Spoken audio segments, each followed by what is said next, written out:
Built as the Conestoga Inn in 1956 and opened by John Hoffman in 1957, purchased and converted to a franchised Howard Johnson in 1999, this location doesn't quite meet the same heritage qualities as the places I usually post about, but what this one lacks in age, it makes up for in personal nostalgia. You see, this hotel has a history that's personal to me. When I was a child, it was the first sign I recognized as meaning I was close to home. The unusual rounded tower was one of the most prominent visuals in the neighborhood I grew up in. I spent many hours curious about the interior. I was fascinated by the concept of rounded hotel rooms. At one point, even debating if spending the money to stay overnight was worth it just to explore the interior, check out the pool, and finally figure out if the rooms in the tower were actually as unique as they appeared from the outside. Spoiler, they aren't. As I aged out of that youthful naivete, the darker aspects of the hotel became prevalent.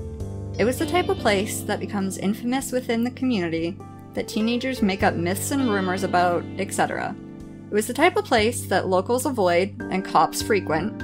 Ask anyone who lives in the neighborhood, and they'll likely have a story or two, either personal or secondhand, about the place.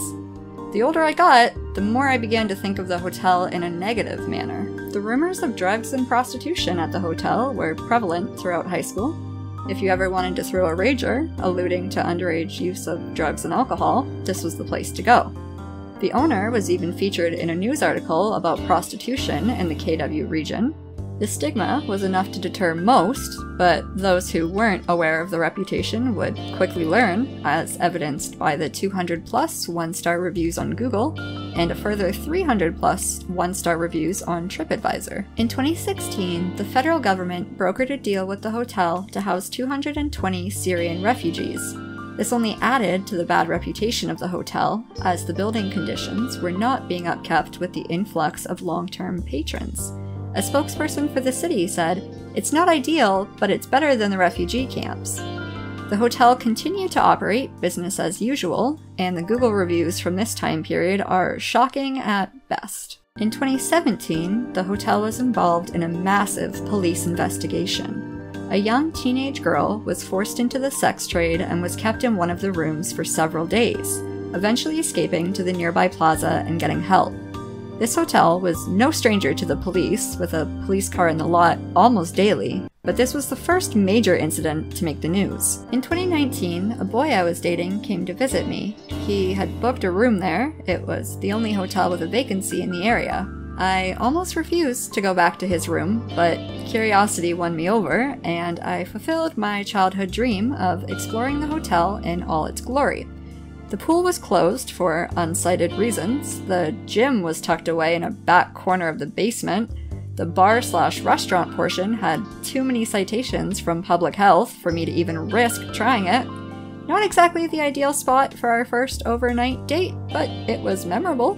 When I found out the hotel was closing for good, I was disappointed I hadn't taken any photos during my stay there. I hadn't even thought to, since this place had been around forever and didn't seem to be going anywhere anytime soon. I was almost devastated by such an iconic part of my life being demolished, and I had nothing to remember it by, until they held a 3-day open house/liquidation sale. The hotel stopped taking reservations December 30th, 2019. The final patrons left December 31st.